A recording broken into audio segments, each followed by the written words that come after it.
Yes, good morning, all the students. We'll now start reviewing our fourth and fifth chapters so that it will make us ready for our third internal exam.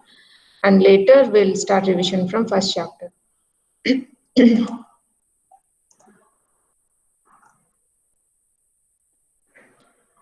We'll also discuss about the way in questions will be asked from these chapters and in what ways you can answer.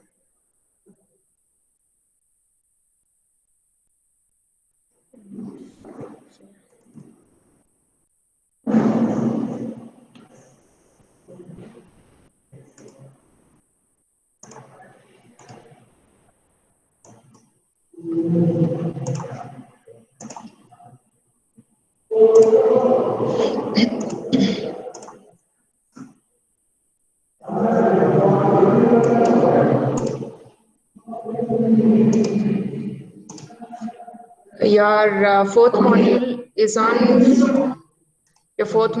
on Bayes learning.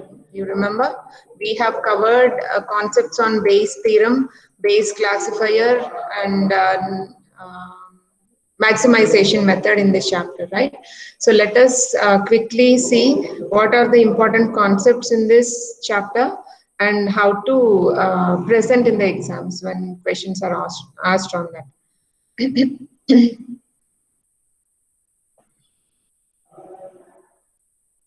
So whenever they ask a question like this, what is the application of Bayes reasoning that provides a probabilistic approach to inference? Okay, why we use Bayes reasoning in order to go with a probabilistic approach to draw some inference or conclusions from the problems at hand. Okay, so whenever you're doing some experiment or whenever you're doing some survey or whenever you're doing some research, you have to draw some conclusions out of that work. When you're drawing that conclusions, with how much confidence you draw that conclusion, what is the likelihood of that conclusion matching with the data at hand? Okay, that attaching that kind of probability or likelihood to your inference is called as Bayesian reasoning. Okay, so you understood what is probability. Probability will tell us the chance with which some task may be some hypothesis may be true. Okay, the chance with which a hypothesis can become true, that is called as probability. Say when we are tossing a coin, probability of getting head is 50% and getting tail is 50%. So the likelihood of getting head is 0.5 and likelihood of getting tail is 0.5. Okay, that is how we model probability. Probability generally lies between 0 and 1. So whenever a question is asked like this, explain about Bayesian reasoning that provides a probabilistic approach to draw the inference. First, you can talk about probabilities, then inferences, how you draw conclusions from the experiments you conduct, and what is the statements you make out of that. Okay, so what is the hypothesis you wanted to fit with that data? Okay, the data on which you are experimenting, then you have to talk about write about that, and you also have to represent about prior probability and posterior probability. Prior probability means it is not a conditional probability, it is just the probability of that particular event. Say probability of patients recovering from a particular disease, or probability of literates out of this much percentage of population. Okay, these are all called as prior probabilities. But what is the probability of a patient recovering given he has diabetes? What is the probability of a patient recovering from COVID given he has diabetes? Means I'm asking you to guess the probability of something given the probability of some other event that is related to this current event. Okay, that is called as posterior probability. When some something else is given, a condition is given, then what would be the current event's probability? That is called as posterior probability. Okay, these are all fundamental things in this chapter which you have to understand. Only if you understand this, you will be able to present in a well-equipped way the questions that are asked in the exam on later concepts. Okay. This is another question. What are the features of Bayesian learning methods? Or what are the characteristics of Bayesian learning methods? You can note down the questions. Okay, what are the characteristics or features of Bayesian learning methods? What are the features? Each observed training example can incrementally decrease or increase the estimated probability that a hypothesis is correct. What do we mean by this? As the training examples are given, as the number of training examples increases, then even the probability, estimated probability also will increase or decrease. For this, I have given you an example of recovery rate of COVID patients in India. Initially, when the affected patients are very less, training examples are very less. That time, the system has calculated that the recovery rate is only 65%. But as the time elapsed, or as the time went on, more and more number of patients are being affected, and at the same time, they are also recovering from the disease. Right, most of them are recovering from the disease. Now, all this patient data can be taken as training examples to train the machine learning model. In this case, what is happening? The number of training examples available to the machine learning model is increasing. When it is increasing, the hypothesis is being modified, right? So the recovery rate is either increasing or decreasing. Say in USA, more number of patients, more number of affected patients data is available, and the machine learning model is being trained on that, and it generated a hypothesis that only 70% of the patients are recovering. Now, Indian patients data is taken, and all those training examples are fed for the machine learning model to be trained, and it hypothesized, or it is giving a particular accuracy, saying that, making us make a statement that 96% of the Indian patients are recovering from COVID. Okay, so what is happening here? Initially, the measure was different with the hypothesis, 65% recovery rate. But now the recovery rate has increased. How this increase in the recovery rate has been modeled? Because more number of training examples are given, the machine learning model is able to generalize more better, okay, and give a generalized statement that instead of 65 or 75 or 85, now 95 or 96% of the patients are recovering. So as the training examples increases, the hypothesis or the probability associated with the hypothesis will increase or reduce, okay, based on the context. Now read this. Each observed training example can incrementally decrease or increase the estimated probability that a hypothesis is correct. Okay. Now prior knowledge can be combined with observed data to determine the final probability of a hypothesis. This is another important feature. Prior knowledge means, say, how much percent of the patients are recovering from a pandemic. That is prior knowledge. Yes. In the previous cases, in Spanish flu case, because it was a pandemic, that time this much percentage of patients recovered. Later, after 100 years, some other pandemic came, and from that, this much percentage of patients recovered. Okay, so the recovery rate in pandemic situation is this much. That is called as prior probability. Right, but recovery rate of patients given the medical treatment conditions available, that is another kind of probability, that is called as posterior probability. So prior probability is independently events probability is being decided, but posterior probability is the probability of that event depends on a condition, depends on a given condition. Okay, for that we write probability of A given B, right? So what is the probability of event A given that B has already occurred? That is called as posterior probability. But if I just give P of A or P of B, in that case we call it as prior probability. Got it? So prior knowledge can be combined with observed data to determine the final probability of a hypothesis. This is another important feature. Now, Bayesian methods can accommodate hypotheses that make probabilistic predictions. Not only simple predictions with some amount of accuracy, but it helps us to make probabilistic predictions. What is the likelihood of that prediction becoming true for the given hypothesis and the given data? Okay, that is the advantage of Bayesian methods.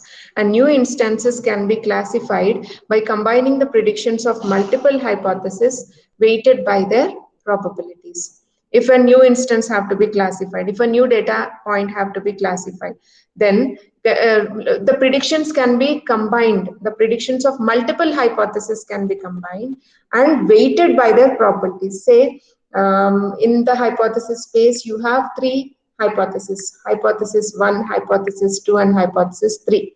Now, what is the probability of hypothesis 1, probability of hypothesis 2, and probability of hypothesis 3? They can be combined together in order to classify a new instance.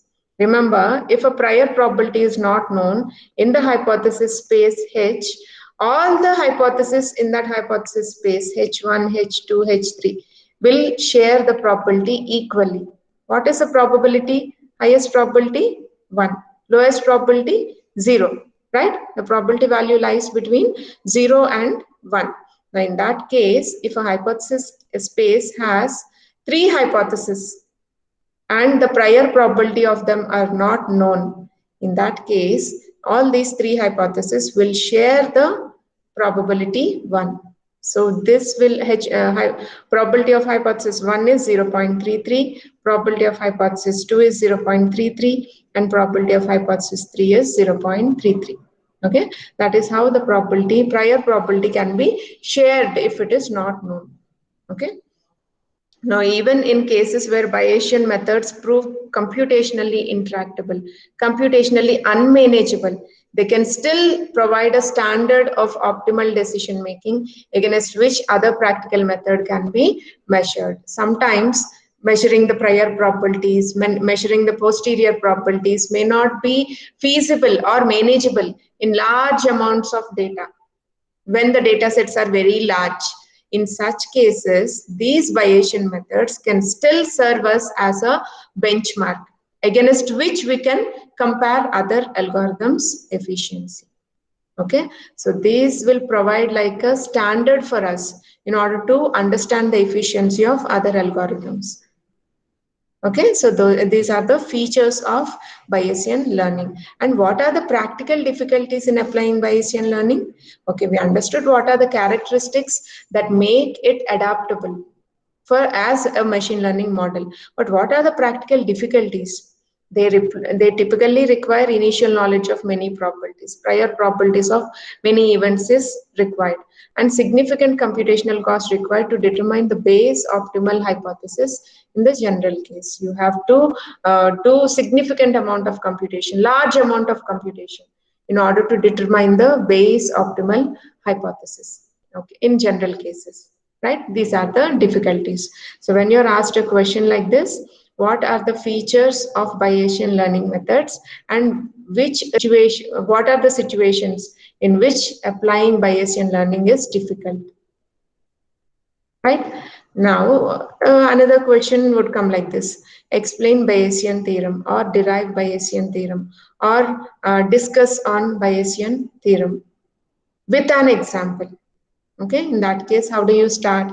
First, you have to explain what is Bayesian Bayes theorem by using this formula.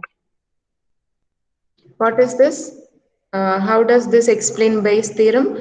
Probability, the posterior probability of H given D, means when a set of training examples are given, what is the probability of a hypothesis H becoming true? That is called as posterior probability. So that can be calculated as probability of D given H, means probability of observing those training examples, set of training examples D, given a particular statement about that data set. Got it? Listen carefully. Probability of a data set being observed, set of training examples D being observed, given a hypothesis statement, like this many number of patients are recovering, or this much number of percentage of patients are recovering. That is the hypothesis. Now, what is the probability of observing the set of training examples in compliance, in accordance with the hypothesis H? That is called as probability of D given H, multiplied by probability of H. What is the prior probability of H? Means what is the probability of that hypothesis becoming true in general case without any conditional probability. Okay, probability of H means the prior probability of that event in case of no conditions, in situation when no condition is given. That is called as prior probability of H. So what is the probability of that hypothesis becoming true? Divided by the probability of D. What is the probability of observing that set of training examples? That's all. Without any hypothesis, without giving any particular condition. Okay, that is your Bayes theorem. The posterior probability of H given D can be calculated as probability of D given H multiplied by prior probability of H divided by prior probability of D. Okay, this is called as Bayes theorem. What is maximum a posteriori hypothesis? Say you have multiple hypotheses in the hypothesis space.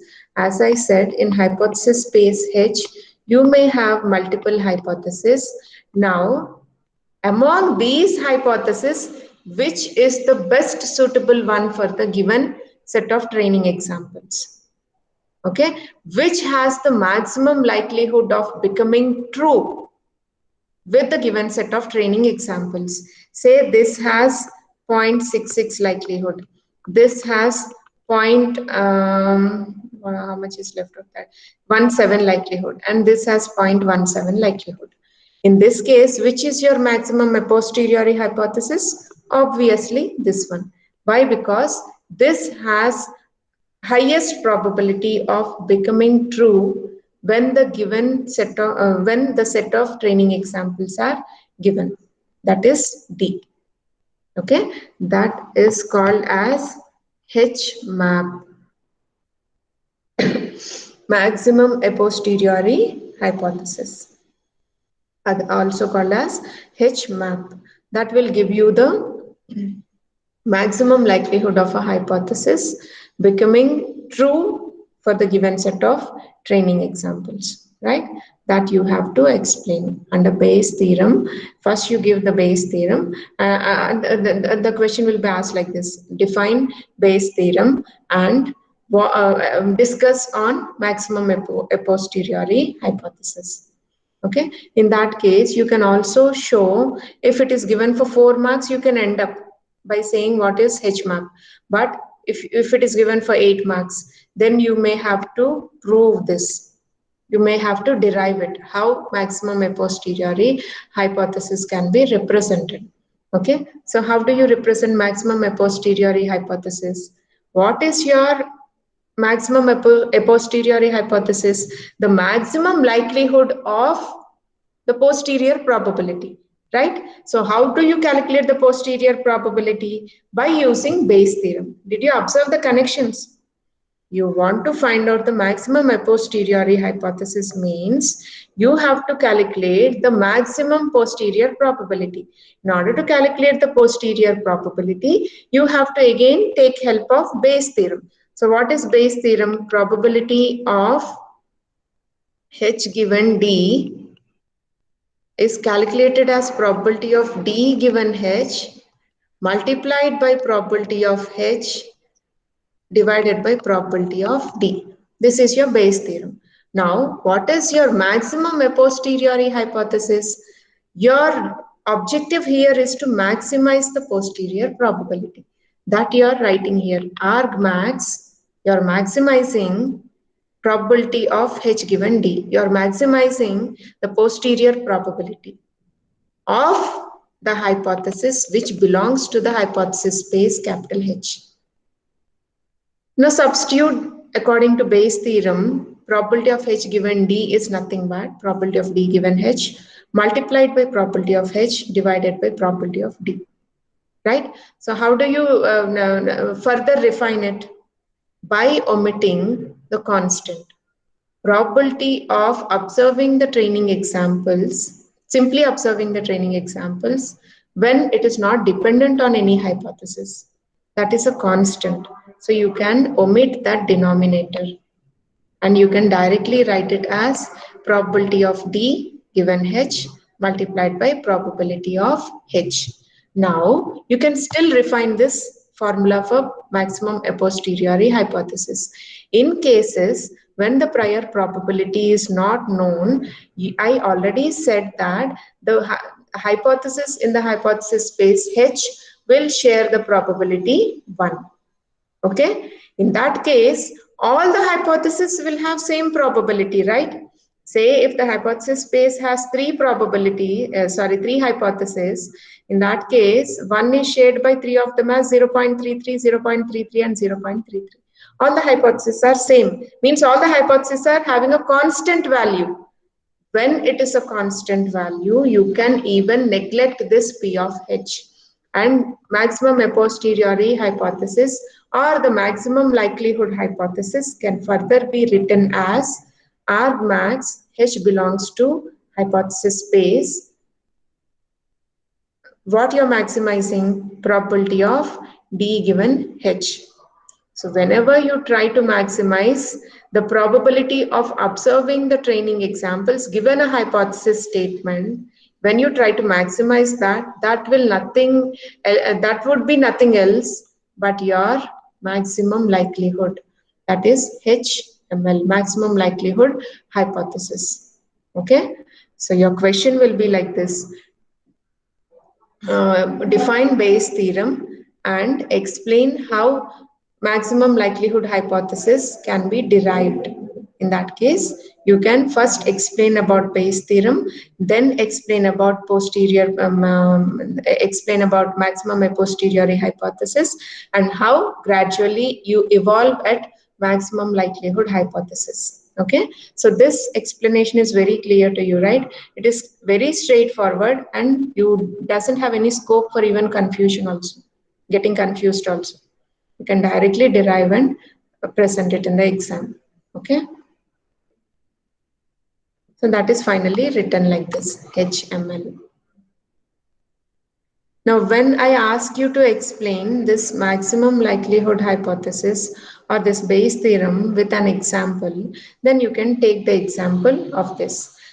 Patient having a particular form of medical diagnosis problem in which there are two alternative hypotheses. One hypothesis is patient having a particular form of cancer and another patient doesn't have the cancer. So whenever the patient is diagnosed through a lab test as positive, we treat that patient belongs to a positive class, that is patient having cancer. And if he is not diagnosed with cancer, then we categorize him to belong to a negative class, that is patients who doesn't have cancer. Okay, now listen carefully. We are given with some prior probabilities. We have some prior knowledge about some facts that over the entire population of people, only 8 out of 1,000 have this disease. Okay, that is a general statement which we can use as our prior probability, right? So 8 out of 1,000 patients have cancer is a statement made across by observing data across hundreds of years.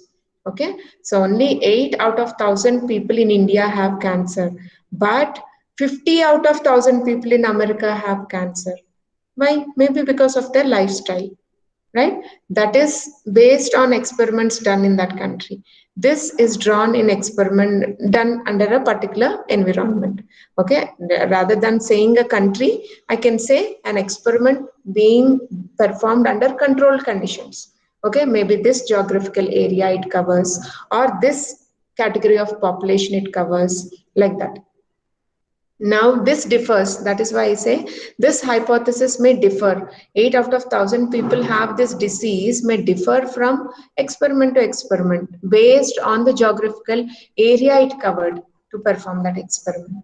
Okay, that is different. I'm just giving you information about how general the statements can be.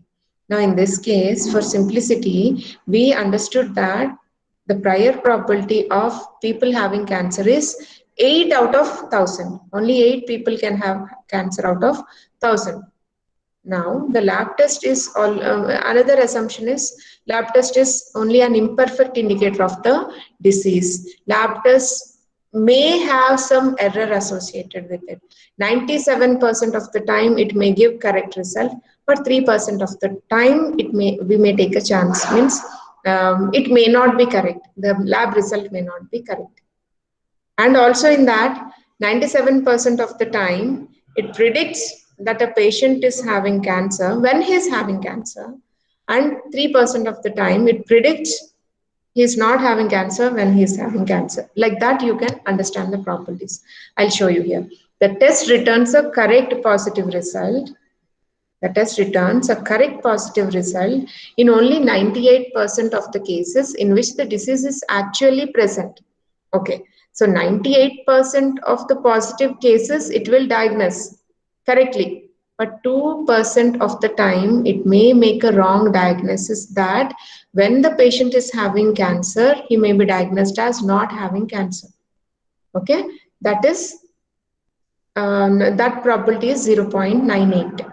And what is the second case? The test returns a correct negative result in only 97% of the cases in which the disease is not present. Means the lab result will be given as negative when the patient doesn't have cancer 97% of the time. That is correct.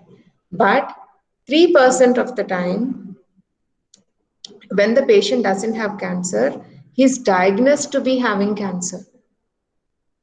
Now students, which one is okay? Which one can you afford? Which kind of error can you afford? The first case, 2% error or 3% error? Which one can you afford? A patient not having cancer but being diagnosed as cancer patient, that is okay. But patient having cancer but not diagnosed as having cancer, in that case he may not receive treatment on time, and that will make his situation fatal. That will make his situation even worse, right? So always this case we call it as true positives and true negatives. Okay, false positives and false negatives. True positives means whenever he is having cancer, he is diagnosed as positive. That is true positive. True negative means whenever he is diagnosed as, whenever he is not having cancer, he is diagnosed as not having cancer. That is true negative. Okay. True positives and true negatives are correct predictions. Now, what is false positive? These will come more frequently when you start working with machine learning problems. So you need to understand what is true positive and true negative, false positive and false negative. Now, what is false positive? The patient is the patient is not having cancer, but he is diagnosed as having cancer. That is false positive. And what is false negative? The patient is not having cancer, but he is diagnosed to be having cancer. That is false negative. Okay, this is quite confusing. Even when I'm explaining you, it is becoming a little tricky for me. I'll explain you once again. False positive is the patient is having cancer, but he is diagnosed as not having cancer. That is false positive. False negative case is the patient is not having cancer, but he is diagnosed to be having cancer. That is false negative. So which one is acceptable? When the patient is not having cancer, if he is diagnosed as having cancer, false negatives are okay, but false positives are not okay. He's having cancer, but he is not diagnosed to be having cancer, means he may not get proper treatment in time. That will make his condition worse. So based on the application, based on the domain, some machine learning models will afford false positives. Some machine learning models will afford false negatives. Okay, this is called as precision and recall. So what are the number of false positives? What is the rate of false positives detected? What is the rate of false negatives detected? Okay, that will again further evolve into a concept called as precision and recall. Some machine learning models should have high precision and some machine learning models should prefer high recall. Okay, based on the domain, based on the application, based on the criticality of the diagnosis. This is out of scope for us. Now let us first understand how to answer our question. That is, explain Bayes' theorem with an illustrative example. Okay. So in this case, 2% of the time, and here in this case, 3% of the time, it will make a wrong diagnosis. Now in this situation, we are given, we already know what is the probability of people having cancer. 8 out of 1000. So it is given as 0.008. 8 by 1000 is 0.008. Now, when 8 people out of 1000 can have cancer, 992 people doesn't have cancer, right? Probability of them is 0.992. Okay, 992 out of 1000 people doesn't have cancer. These are the prior probabilities of having cancer and not having cancer. Now, what is the probability of a person being diagnosed as positive when he is having cancer? That is 98% of the time it is correctly classified. When he is having cancer, he is diagnosed as positive. Lab result is also positive. That is 98% of the time. It happens 98% of the time. That accuracy is 98%. So it is 0.98. But when the person is having cancer, what is the probability that he would be diagnosed as not having cancer? Remaining 2% of the time. This you can draw from the information given. They will not give you as a table like this. You have to draw that information from the explanation given to you. Now, probability of a person not having, probability of a person being diagnosed as positive when he's not having cancer is 3%. Why? Because when a person is not having cancer, he is also diagnosed as not having cancer 97% of the time. But 3% of the time, there is a chance for error. That is what they stated. So we understood the posterior probability here. What is the posterior probability? Probability of a person being diagnosed as cancer. That is the training example that we are going to, that is the example that we are going to observe here in the case of a person being diagnosed as positive when he is not having cancer. So that mistake can happen 3% of the time. Now, based on this, it is very easy to calculate the posterior probability, whether a person have cancer or not. So how is it calculated here? The posterior probability of a person having cancer when he is diagnosed as positive and probability of a person not having cancer when he is diagnosed as positive. That is your posterior probability, probability of H given D. How do you write this using Bayes' theorem? Probability of D given H means probability of a person diagnosed as positive when he have cancer multiplied by prior probability of cancer. So you have the numbers there in the previous slide. 0.98 multiplied by 0.008. You will get this answer. That is the probability of a person having cancer when he is detected, when he is diagnosed as positive. This one. That probability is 0.0078. We can write it here, 0.0078. Now, next probability what you're calculating, posterior probability. Probability of a person not having cancer when he is diagnosed as positive. How do you write that? Probability of a person being diagnosed as positive when not having cancer multiplied by prior probability of not having cancer. So that you substitute the numbers and you get this probability. So the probability of a person not having cancer when he is diagnosed as positive is 0.0298. So where the probability is higher? This posterior probability is higher. What is your maximum a posteriori hypothesis? Which has highest posterior probability? Now in this one and this one, which one is having higher posterior probability? This one. So you infer that, you conclude that the person is not having cancer though he is diagnosed as positive. Did you understand?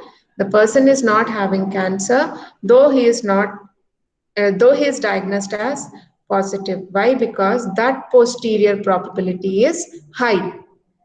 What is your objective of maximum a posteriori hypothesis? To maximize this probability. So to maximize probability among this and this is having the maximum probability. This is having the highest probability. So you take this as the result to conclude that the person is not having cancer though he is diagnosed as positive. Okay, did you understand clearly? This is how you need to answer the question, define Bayes' theorem and explain how maximum a posteriori hypothesis is used in inferring with used in inference with an illustrative example. Okay, for that you can answer in this way. Any doubts in this, students? You want me to repeat this concept or am I clear for you? Yeah. Anybody else can confirm that? Is it clear? Aditya? Amruta? Yes, ma'am, it is clear. Good. Good, ma'am. Let me go to next lecture.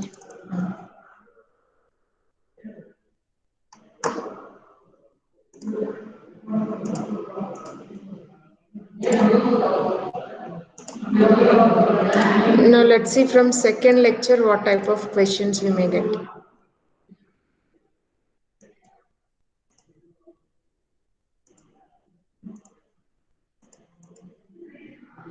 In this case, we have seen how Bayes' theorem is connected to concept learning.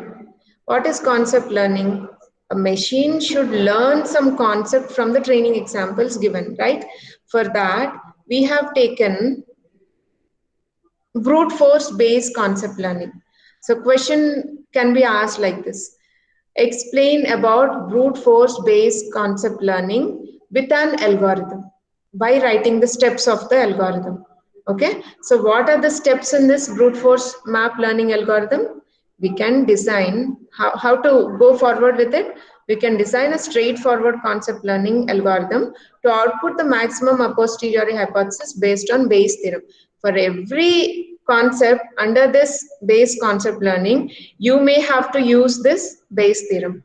Okay, so what are the steps in this brute force map learning algorithm? For each hypothesis in the hypothesis space H, calculate the posterior probability. That is what we have done, right? In the previous case, in the patient example, we have calculated the probability, posterior probability of a person having cancer when he is diagnosed positive and a person not having cancer when he is diagnosed as positive. Okay, we calculated two posterior probabilities and found out which is having the maximum likelihood based on the highest probability measure. Same thing we are applying here also. For each hypothesis in the hypothesis space, calculate the posterior probability. How do you calculate? Just write the Bayes theorem. Posterior probability. I'm reading each time so that you'll be used to that notation. Posterior probability of H given D can be calculated as probability of D given H multiplied by prior probability of H divided by prior probability of D. Now output the hypothesis H map with the highest posterior probability.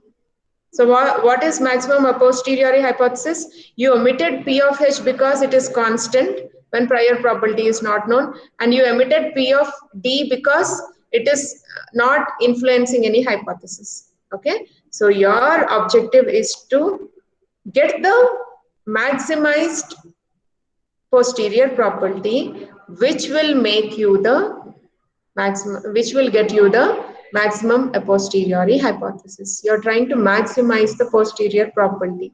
You're trying to find out the probability with the highest value.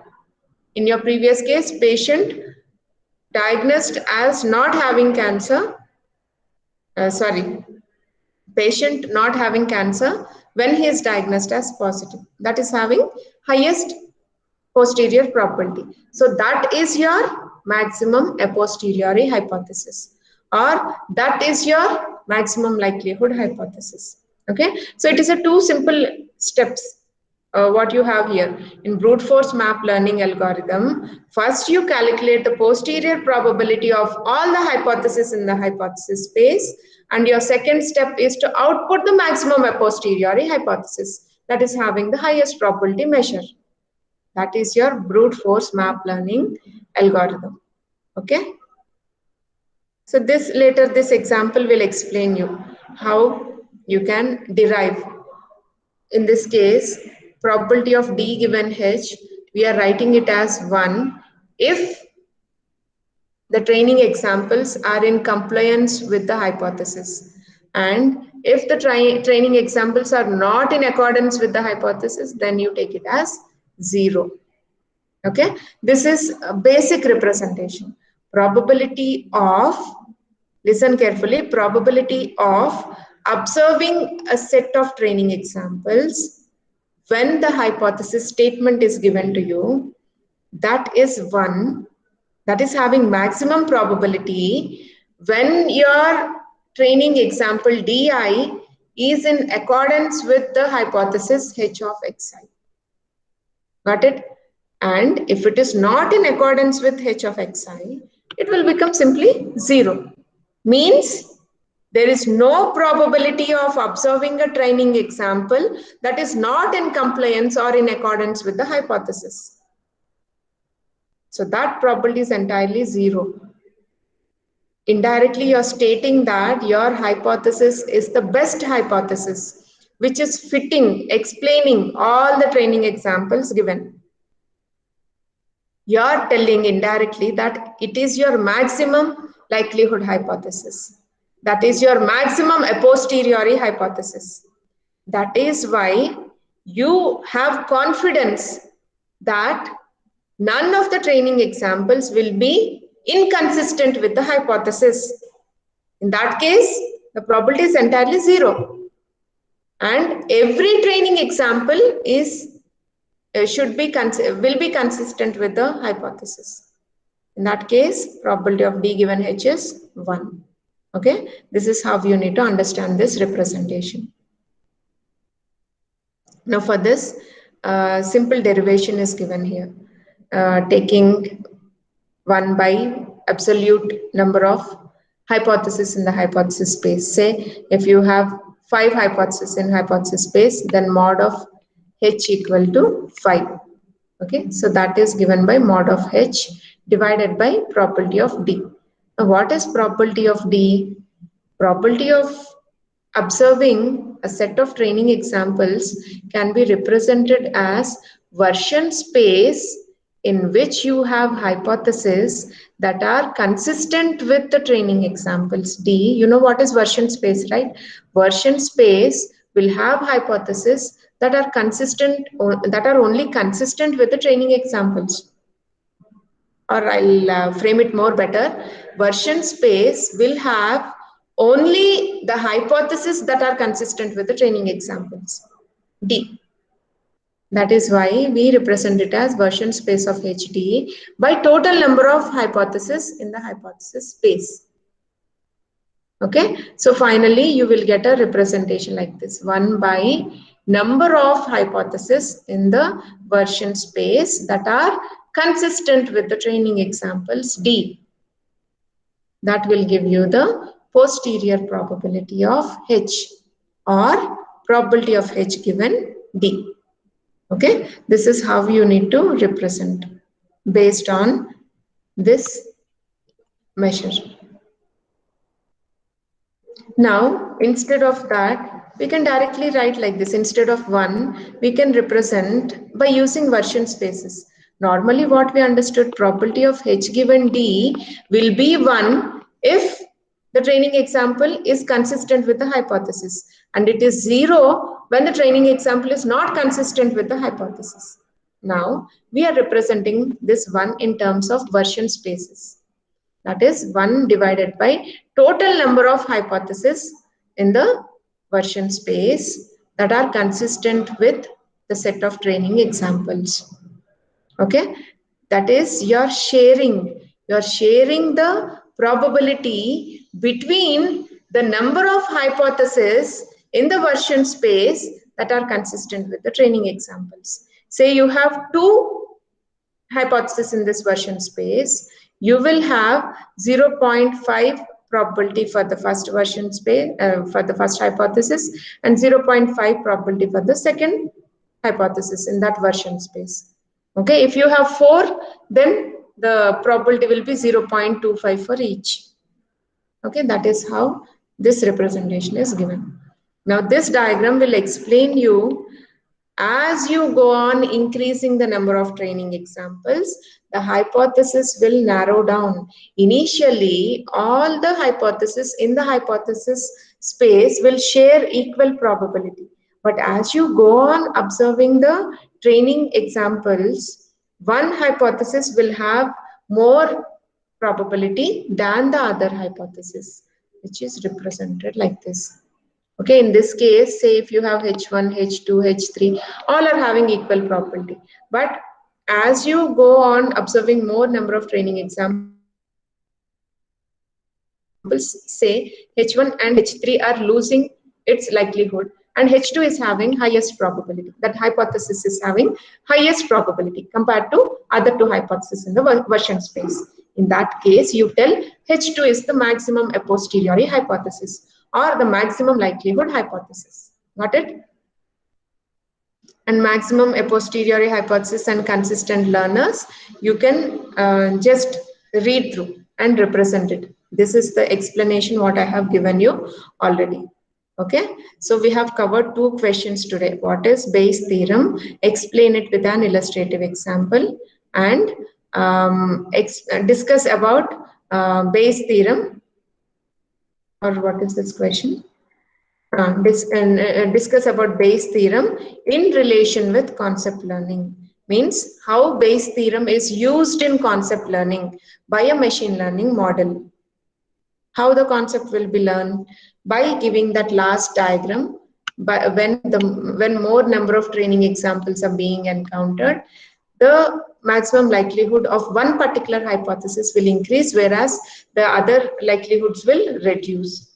Okay, taking that as a point, you can explain by showing some mathematical derivations, right?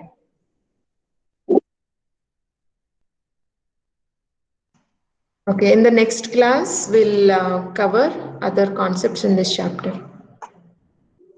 Okay, go through these 2 topics today thoroughly, and if you have any doubt, you can ask me. And also, it would be better if you refer to next 2 lectures also, so that you will be ready with your doubts, which will progress our discussion in the next class. Okay. Okay, then meet you in the next class.